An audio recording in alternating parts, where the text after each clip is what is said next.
तुम्ही रोज जे चहा पिता तो खरंच सुरक्षित आहे का, की तुम्ही नकळत विष पित आहात? ही बातमी ऐकून तुम्हालाही धक्का बसेल.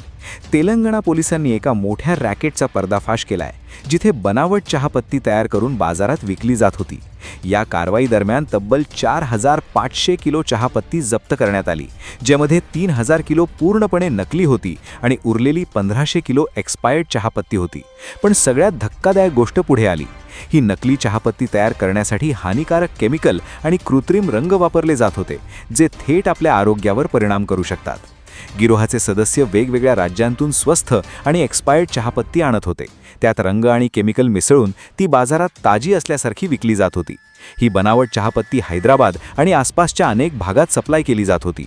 म्हणजेच हजारो लोक नकळत हा धोकादायक चहा पीत होते. पोलिसांनी या प्रकरणात अनेक आरोपींना अटक केली आहे आणि संपूर्ण नेटवर्कचा तपास सुरू आहे. पण प्रश्न असा आहे, आपण किती सुरक्षित आहोत आणि आपण रोज जे खातो पितो त्यावर किती विश्वास ठेवू शकतो? म्हणूनच पुढच्या वेळी चहा घेताना फक्त किंमत नाही तर गुणवत्ता तपासा, कारण थोडी बचत तुमच्या आरोग्यावर मोठा परिणाम करू शकते.